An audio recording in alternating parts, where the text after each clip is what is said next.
Where are the one Camerounais now? Where are the one Camerounais now? Today is Tuesday, June the 10th. In the year of our Lord 2025, I am Chris Anu, your comrade in arms for a free and independent Southern Cameroons, Ambazonia. And the subject of this message I bring to you again is, where are the one Camerounais now that our people are being chased out of La Republique du Cameroun? Where are they, fellow Ambazonians? For nearly 9 years, the Ambazonian War of Independence has exposed not just the brutality of La Republique du Cameroun, but the hypocrisy and betrayal of certain Southern Cameroonians who have stood not with their oppressed people, but with their oppressors. These individuals and groups who go by many names: one Camerounais, blacklegs, traitors, enablers, and stooges, they have repeatedly proven that they are more committed to preserving their personal privileges under the colonial structure of La Republique du Cameroun than to fighting for justice, freedom, and dignity for Ambazonians. These are the people who shout, "One and indivisible Cameroon," while blood flows in the streets of Bamenda, Buea, Kumba, Ekona, Santa, Kumbo. These are the same people who appear on their television channels and other regime-controlled media to spit on the graves of our fallen heroes. They are quick to parrot Yaounde's talking points. Amba is bad. War is bad. We should sit and talk. This is a national problem. But where are they? Where are they, ladies and gentlemen, when Southern Cameroonians, Ambazonians are chased out of Bafia, Makenene, and other francophone towns like disease outcasts in their own so-called country? Where are these so-called peacemakers and human rights advocates when the homes of Ambazonian refugees in francophone towns are being burned to the ground by state agents and angry mobs? Where are they? Where are they when the cocoa farms of our people, planted with sweat, watered with tears, are being forcibly seized or destroyed by those who believe Anglophones have no place in this country? Let us be clear. The silence of the one Camerounais is deafening and deliberate. These are not people caught between two sides. These are accomplices to genocide. They know what they are doing. They have made a calculated decision to side with the regime because it serves their personal interest. Every press release they refuse to write, every interview they refuse to grant, every protest they fail to join is an act of betrayal, one that deepens the suffering of our people. Let's call them out by their names. Nkonda Titus, a fraud who hides in London, collects a paycheck from the same regime in Yaounde that slaughters his own people, and has the audacity to say Ambazonia has no problem with Cameroon. He mocks the struggle, rides like a hired gun, and acts like Yaounde's long-distance vulture. Ago Bala, the ever-available human rights advocate, who is more committed to appearing neutral when his own people are being killed and chased out than actually doing right.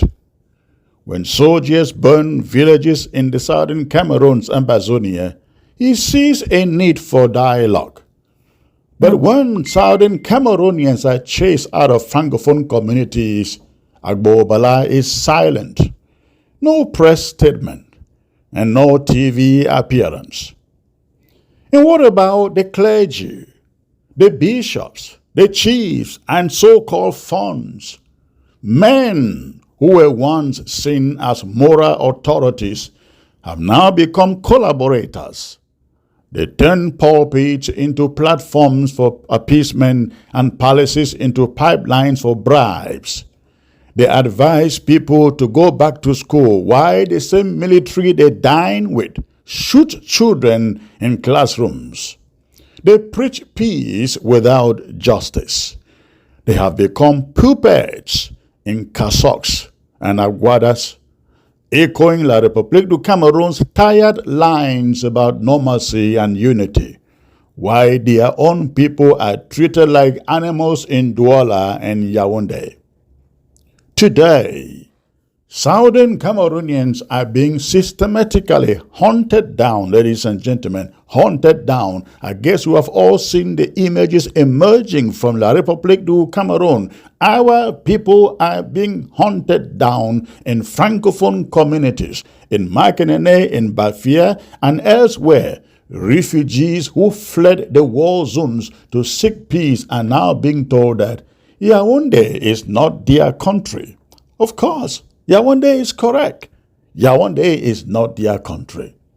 Imagine that after nearly 65 years of being forced into a union they never voted for, now they are told they don't belong.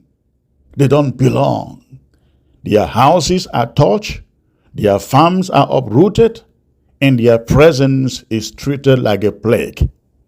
Where is Agbo now? Where is Akeremuna? Where is Nkonda Titus? Where are these cheap pocket politicians who are telling us, oh, just go and register and vote. Just go and register and vote, so they may grow their pockets and their bellies and get fat and rich at the expense of you, our people. Where are they? The mushroom parties that crawl out of their holes only during election season to urge you to register and vote. Where are they? They say, let's use the ballot, not the bullet. But whose ballot? In what system, sirs? With what protection?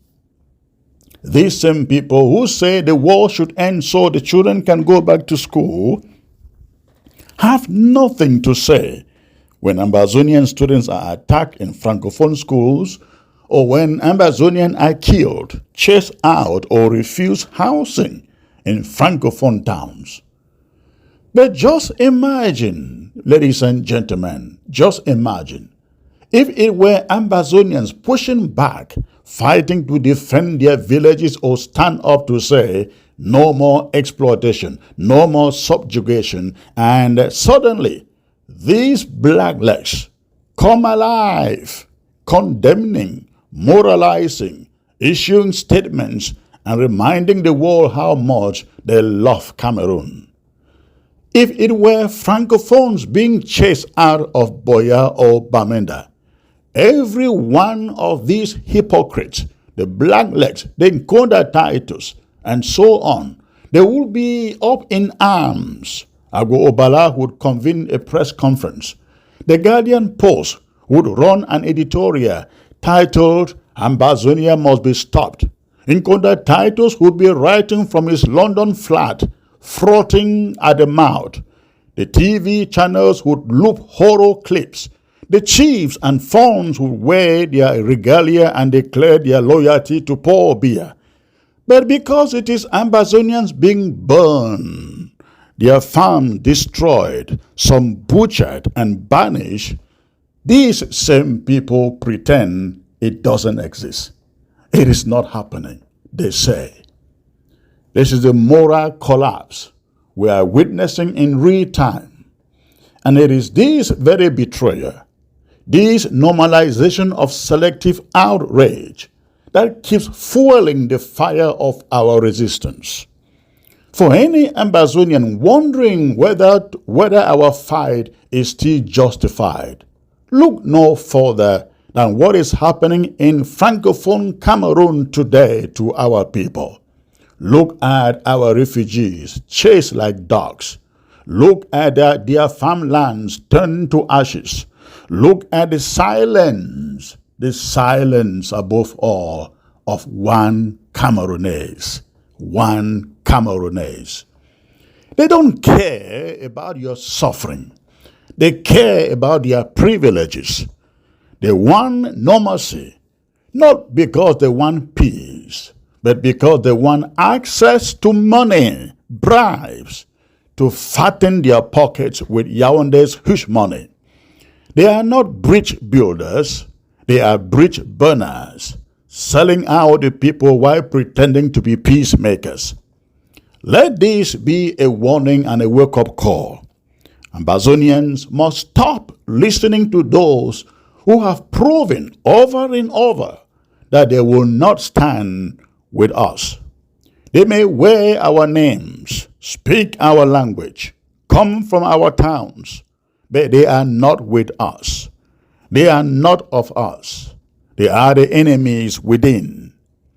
The time has come to say enough is enough. If they won't speak up for us, we will speak louder. If they won't stand with us, we will stand taller. If they keep taking blood money to silence the truth, we will shout it from the rooftops.